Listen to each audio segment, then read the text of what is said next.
All right, welcome back. So today I got this Toro recycler. It is an oldie. 5.5 GTS.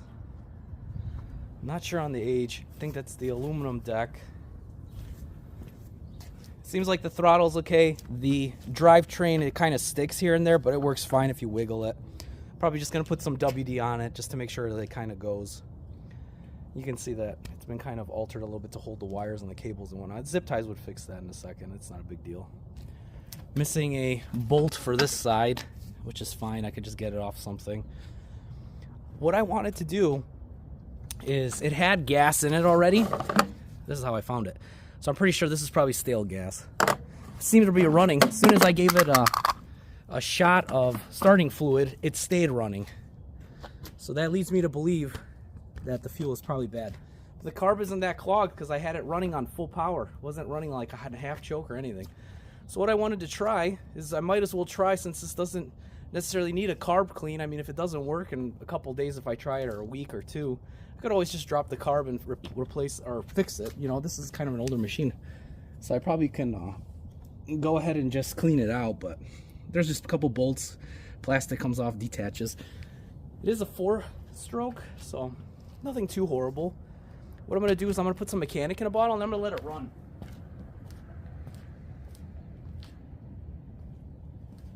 I'll let it run, and then what I'm going to do also is I'm going to put the cover back on, and we're going to see if it fires back up, because maybe it's the filter too. The filter looks a little old.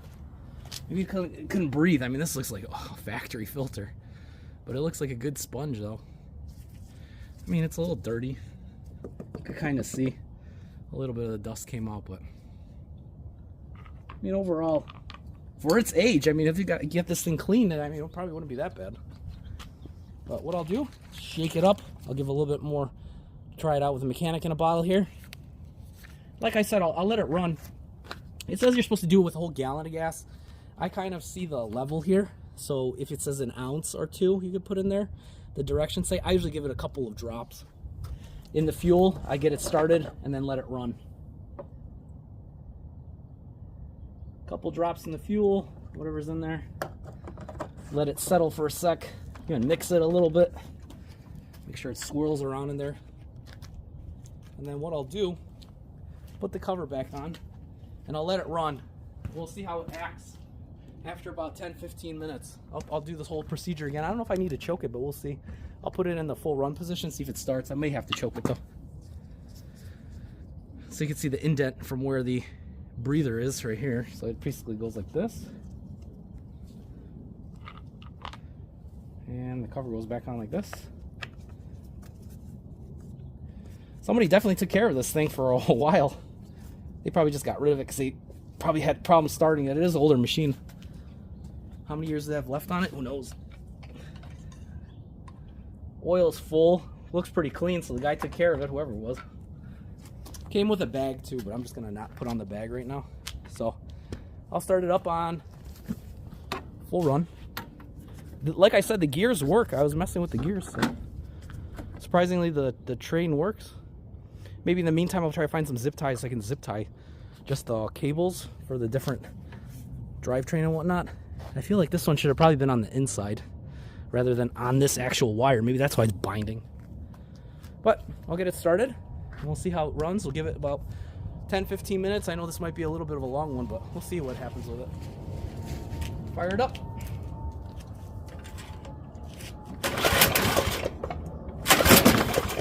Make sure I'm in run. Watch the gun go. Maybe choke it. Choke it.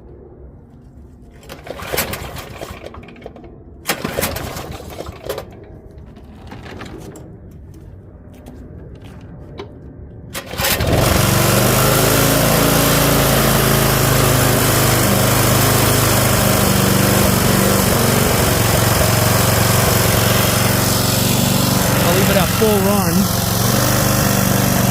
I'm guessing right about there. So it should sound like it's stumbling a little bit, but it's not. I'll try to have this on most level ground as I possibly can.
So as you can see, it ran better.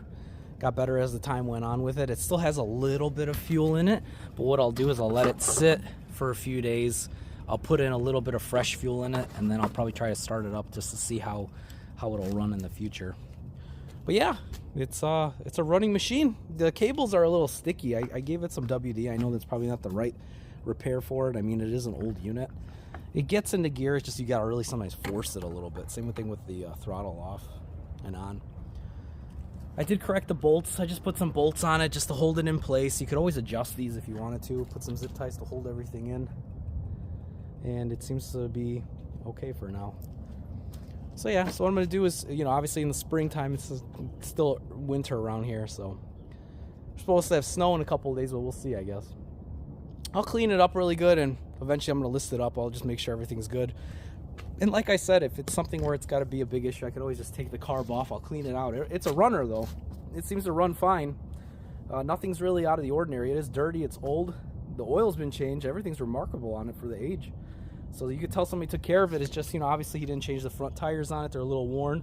But the rear ones, surprisingly, because it's a rear wheel propel, they work fine, and they actually have some decent tread on them.